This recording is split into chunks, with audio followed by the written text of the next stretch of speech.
Well, howdy, partners. I am so excited to share with you that we are doing a brand new show this year with consistent arena football content. And I've always wanted to see this industry grow. I wanted to see it become something bigger and introduce more fans to this lovely, lovely game of arena football. So, without further ado, I present to you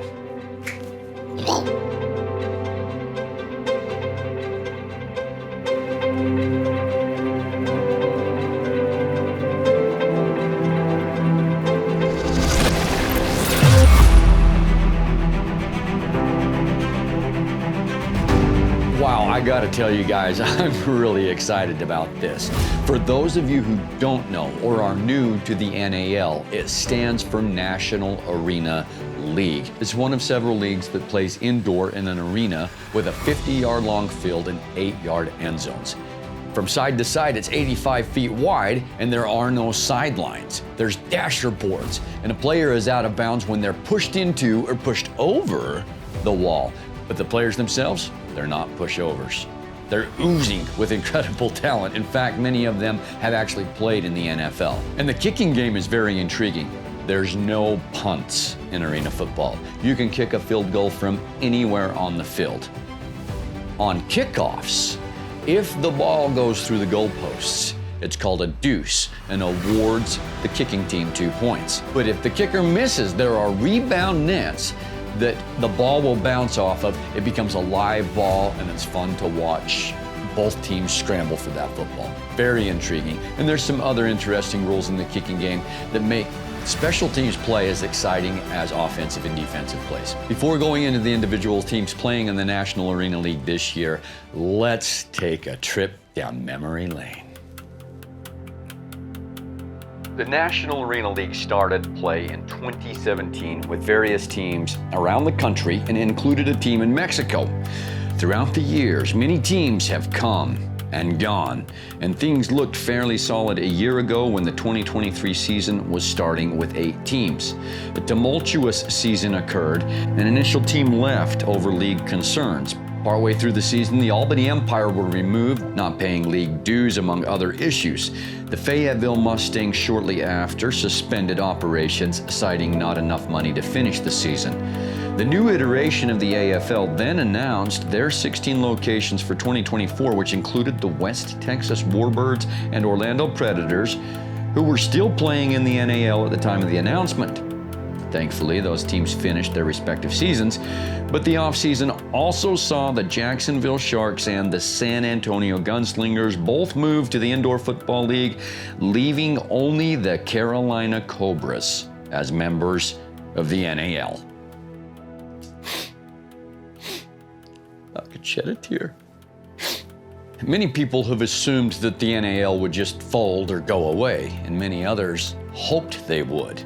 But you know what superheroes say? The night is darkest just before the dawn. And I promise you, the dawn is coming. Thank you, Batman. Truer words were never spoken. The Omaha Beef have become members of the NAL. They've been around for 24 years. The Sioux Bandits have become members of the NAL. They've been around for 24 years. The Topeka Tropics had joined with them. And other teams started trickling in, like the Idaho Horsemen from the American West Football Conference. They've been around for a bit. The new revived Oklahoma Flying Aces have come back after a 3-year hiatus. A brand new team in Loveland, Colorado, the Colorado Spartans, are about to hit the gridiron. That's going to be fun. Another team is the North Texas Bulls. They came to the National Arena League throughout the offseason, but several issues got the board of the directors in the NAL to remove them from play. As many of you know, the Topeka Tropics have also been removed from play for the 24 season due to not being able to transition to a new ownership group soon enough before kickoff. That leaves us with 6 teams entering the 2024 season, and it's exciting. To all of you who think that the NAL is just going to go away because there's a few issues here, I've got news for you. Just because the NAL has lost 9 teams in the last 2 seasons doesn't mean they're going away. Let me explain. The IFL is a pretty stable league, right? And when I say this, I don't mean any disrespect to the IFL. I agree that they are a stable league. But in their first 7 years, they had 29 teams either fold or leave the league. There's another league out there that none of you have ever even heard of, the National Football League, the NFL. In its first 7 years, lost 29 teams. Now, again, that's no disrespect to the IFL, but I definitely mean it as disrespect to the NFL. Hate it. Arena football's where it's at. But what I'm trying to say is that at this point, the NAL in its first 7 years has only lost 20 teams. They're on a better track record than the National Football League. Don't worry about them. Give them a few years. Remember, 5 full seasons ago, the IFL was playing with 6 teams, just like the NAL is this year. Look at the IFL now. Give them time. This is part of the vetting process. You vet owners when they come in. You find out that they didn't do what they needed to do to get onto the field, and they probably tried their best, but that is the vetting process. Would you rather a team be removed from league play before the season kicks off or mid-season? Sometimes these things happen. So, without further ado, let's go into the markets of those that are playing this year. We're going to go around the NAL. We're going to start in the Northwest, where the Idaho Horsemen are coming to play. The Horsemen began play in the American West Football Conference in 2019. They went undefeated the whole year and won the championship. The following year, they returned to the championship, but narrowly lost to the Tri-City Rush. They made the playoffs the next season, losing the semifinal to the Wenatchee Valley Skyhawks, but just last season returned to the championship, beating out the Oregon High Desert Storm. The 2-time champions now join for some tough national competition, taking a huge step in their growth as a team and an organization. The president, GM, and head coach, Chris Reynolds, I think is an absolute genius. He juggles so many different things and makes the team work. I'm really excited what the Horsemen bring. He now puts his Idaho team on a national footprint, brings a championship pedigree. They play at the Ford Idaho Center with a seating capacity of around 12,000 and have an all-time record of 31-10. Next, we have the Sioux City Bandits in Iowa. What a historic franchise we have here. The Iowa gun-toting hombres once were called the Attack, but later rebranded as Bandits. They had a stint in the IFL before leaving for the APFL, a league which I played in. Anybody? Springfield Wolfpack, maybe? While the Bandits were there, they won championships back-to-back years before going to the CPIFL, later called the CIF. With their stint in that league, the Sioux City Bandits made it to the championship 3 times, winning 1 of them. In recent years, they've been very productive on the field with great regular season records, but have come short in the playoffs more than they hope I would mention. They've got a great fan base who shows up often and one of the most successful franchises in all of arena/indoor football history. They play at the Tyson Events Center with approximately a 7,000 seating capacity and are coached by longtime Sioux City Bandit Irv Strobing. Love that name.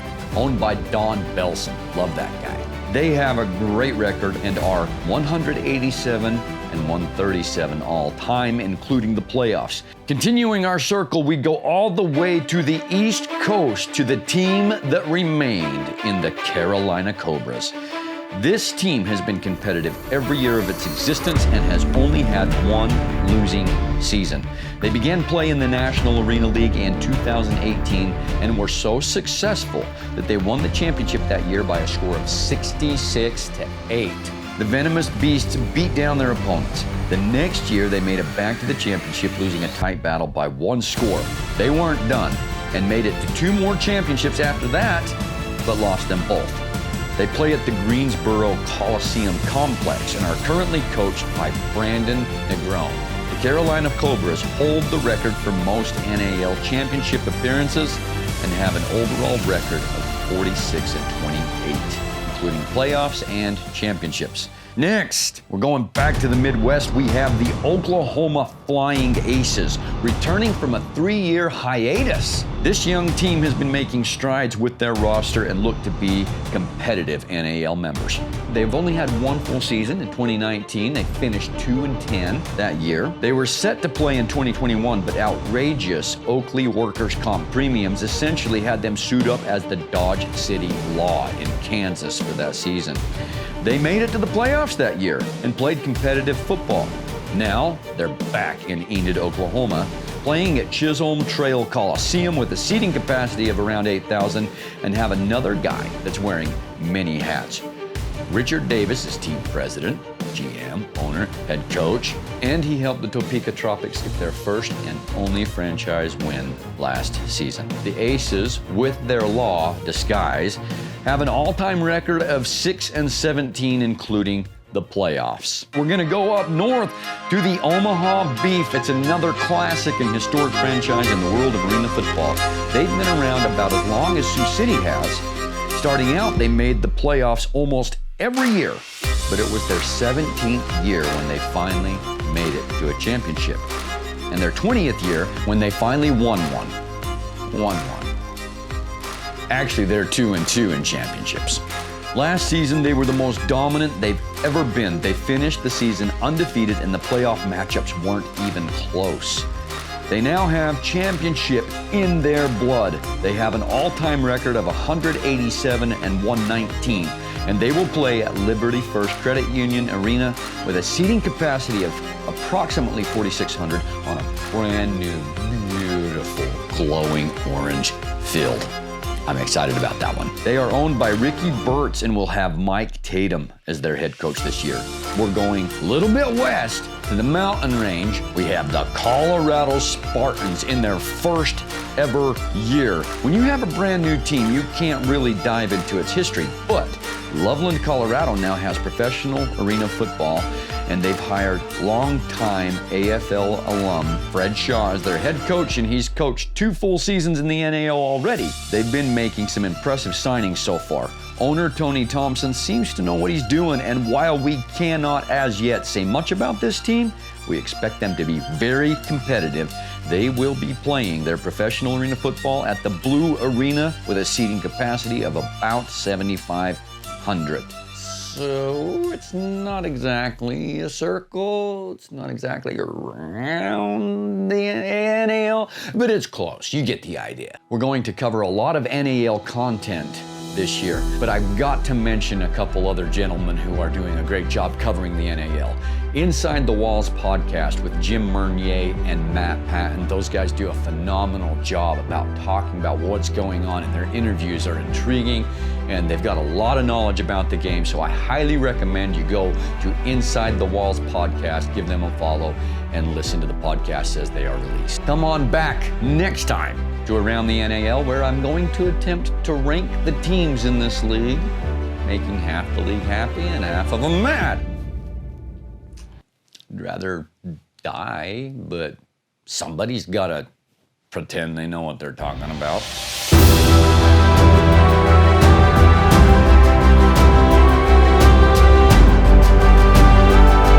I'm coming back with Around the NAL next time. Thanks for joining me, and God bless.